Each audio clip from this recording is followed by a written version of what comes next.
Hello, bonjour à tous, j'espère que vous allez bien. Ça fait longtemps que j'avais pas fait de petite vidéo, alors je me suis dit c'est l'occasion. Alors aujourd'hui, on va faire une vidéo sur les compteurs de gaz. Pourquoi les compteurs de gaz? Parce que mon entreprise vient de fermer et mon entreprise c'est Itron et on faisait des compteurs de gaz connectés. Moi j'étais au département du firmware. Quand l'entreprise a fermé, j'ai récupéré des très vieux dessins techniques et je trouvais ça hyper intéressant. Donc c'est pas vraiment mon domaine parce que c'est plus de la mécanique, hein, mais je vais essayer de faire une vidéo là-dessus. Donc je vais vous présenter un peu des vieux compteurs de gaz, un peu le fonctionnement des compteurs récents, et après on va revoir ensemble ces différents dessins techniques. Je pense que ça va être sympa. Allez, c'est parti.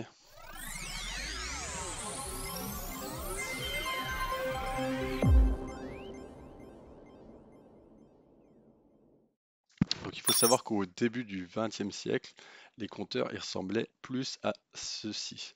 Et donc on n'avait pas la même façon de consommer qu'actuellement aujourd'hui. Donc on fait juste pas gaffe, hein, on a juste l'index de notre compteur et on paye tous les mois ou tous les ans notre consommation de gaz. À l'époque, on payait directement dans le compteur, hein, parce qu'on mettait directement de l'argent dedans ou des jetons quand on en avait besoin, hein. Admettons, vous vouliez chauffer un peu votre maison ou prendre une douche, vous mettiez votre pièce et vous aviez telle quantité de gaz. Et périodiquement, il y avait quelqu'un qui venait ramasser l'argent. Pour les compteurs un peu plus récents, donc on a deux types de compteurs actuellement. On a des compteurs ce qu'on appelle mécaniques et des compteurs ce qui s'appelle statiques. Les compteurs mécaniques, c'est un principe à diaphragme, c'est-à-dire c'est un espèce de poumon. Et du coup, quand il va y avoir du gaz qui va rentrer dans le compteur, ça va gonfler et dégonfler des membranes qui vont entraîner des roues qui vont donc augmenter l'index du compteur. Il y a des vidéos d'explications sur Internet du principe de fonctionnement. Par exemple, le Gaspard, le compteur communicant français, c'est un compteur mécanique. Même s'il n'y a plus de piles dans le compteur, parce que donc la partie communicante, donc quand on envoie les données index 169 MHz donc par radio, même si ça marche plus, le compteur fonctionnera tout seul, hein, vu que c'est un compteur mécanique. Les autres technologies, c'est donc ce qui s'appelle statique, c'est-à-dire qu'il n'y a plus de pièces en mouvement. Et là, on a deux technologies. On a la technologie à ultrasons. On va mettre de part et d'autre de la conduite de gaz des donc, capteurs à ultrasons, des transducteurs et un capteur. Donc généralement, c'est de la céramique qu'on va faire vibrer avec des impulsions électriques. Et en fonction de la vitesse de propagation dans ces transducteurs, on va pouvoir déterminer la vitesse du gaz. Et du coup, si on fait une intégrale de ça, on pourra avoir la quantité de gaz qui passe dans le conduit. La deuxième technologie s'appelle thermal mass. Donc, c'est-à-dire qu'on va chauffer très faiblement le gaz et qu'on va mettre deux thermistances, hein, donc c'est-à-dire deux résistances pour mesurer la température de part et d'autre. Et en fonction de la variation de température, on va pouvoir déterminer la vitesse du gaz. Voilà. Par exemple, moi j'ai travaillé sur ce compteur-là, donc c'est pour le marché américain.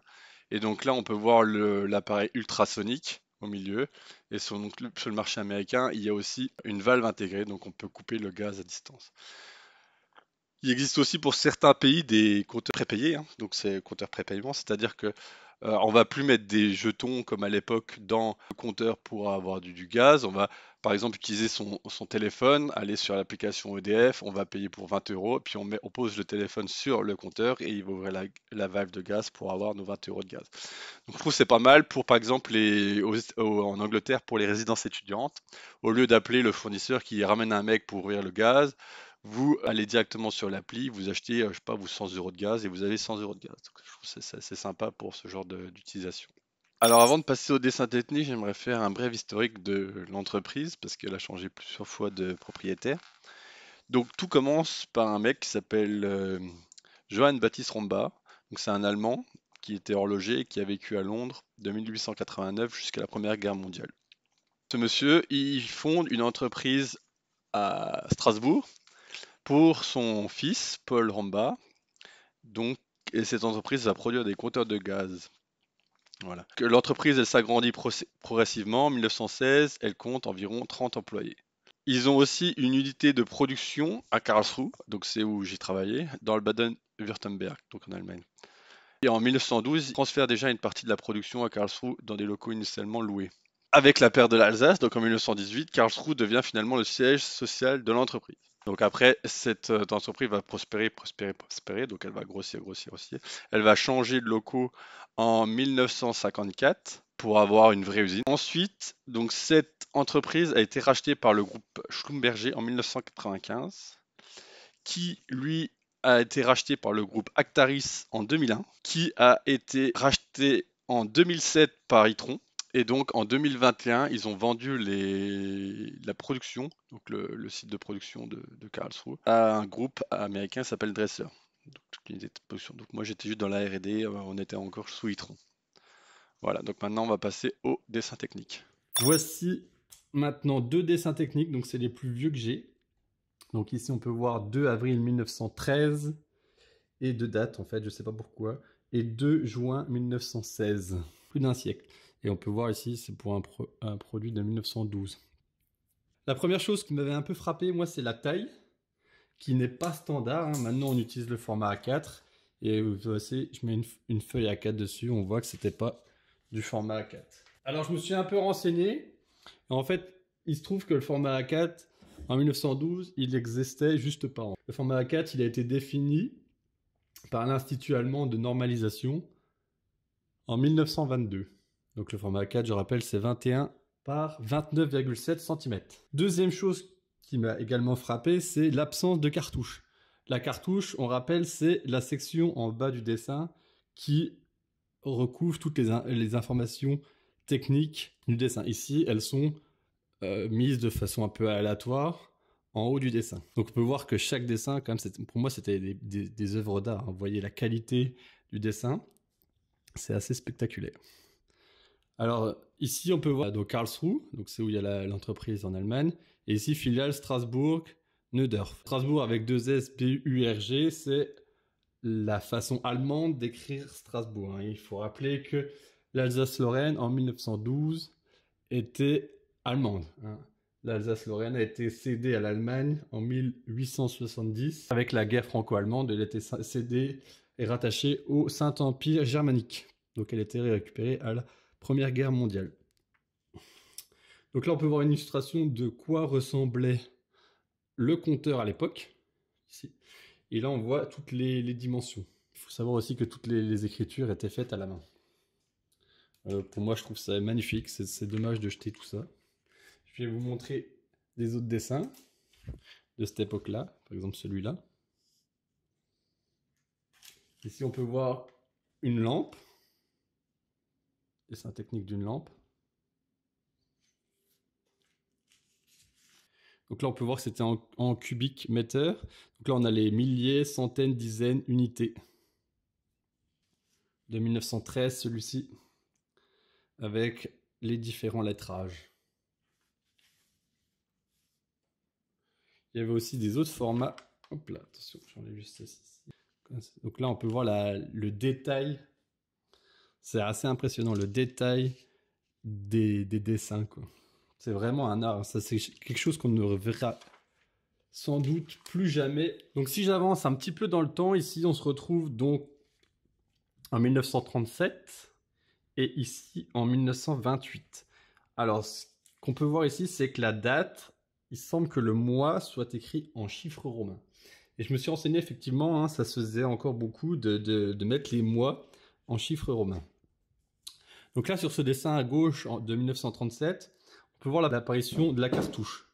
Donc la cartouche recouvre plein d'éléments, hein, c'est normalisé, du dessin technique, tel que donc le nom de l'entreprise, en fait la description donc du dessin, le dessinateur avec la date, donc le vérificateur, le nom, l'échelle, le type de compteur de gaz pour ce dessin, la matière, donc ici c'est de l'aluminium, et le numéro de pièce.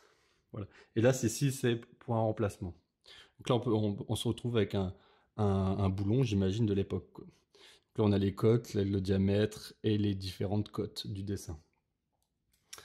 Ce que j'ai aussi retrouvé, donc là, on a le dessin de 1928. J'ai retrouvé, je pense, quelque chose d'assez rare, c'est l'original du dessin. Donc là, on peut voir que comment il procédait. Il dessinait donc sur une feuille de ce type-là au crayon à papier le dessin, donc il faisait toutes les corrections, et dès qu'ils étaient satisfaits, il calquait Hein, on peut voir, c'est un calque. Ce qui est importé sur ce dessin pour avoir du coup un dessin fini. Voilà. Donc là, on peut voir tous les traits de construction du dessin. Donc de même, ici, on retrouve le dessin original et une copie, donc calquée, hein, où ils ont repris que les éléments intéressants. Alors je vous montre des petits dessins. On voit toujours la forme du compteur. Donc en 1926-27, ici on peut voir également, on avait dit les dates en chiffres romains. Alors ici on peut voir qu'ils avaient fait une copie. Alors j'imagine c'était pour faire des pièces de différentes longueurs. Donc là on a la version originale de 1940. Et là ils ont fait une copie où ils ont changé juste des dimensions. On peut voir par exemple ces dimensions là. Je ne sais pas comment ils copient exactement, hein. On voit que c'est un calque, donc c'est une copie du calque. Mais alors, comment c'était effectué, je ne sais pas trop, quoi. Si vous savez, mettez-le moi en commentaire. Pareil, j'ai retrouvé des copies comme ceci de 1954. Est-ce qu'en 54, ça existait déjà des espèces de copieurs? Je ne sais pas, donc je ne sais pas comment ces copies ont été réalisées. On dirait vraiment des copies d'imprimantes. C'est un peu bizarre. Donc voilà, la vidéo est maintenant terminée. J'espère qu'elle vous a plu. La question c'est qu'est-ce que je vais faire de tous ces dessins techniques? De toute façon, ils étaient destinés à la poubelle et j'ai l'accord de mon directeur pour les récupérer. Donc ma copine va déjà en faire un peu de décoration. Sinon, on peut, je pense, les encadrer, ça peut être sympa. Je pense que je vais aussi peut-être en mettre 2-3 sur le bon coin. Donc je vous mets l'adresse si ça vous intéresse. Les plus beaux. À voir lesquels, quoi. Voilà, si ça vous intéresse d'avoir un peu une déco un peu originale et des pièces uniques. Parce que c'est quand même dommage de jeter tout ça. C'est quand même un héritage, c'est quand même un passé, quoi. Et tout disparaît. Voilà, donc j'espère que vous a plu. Et ben, je vous souhaite une belle journée à tous. Ciao.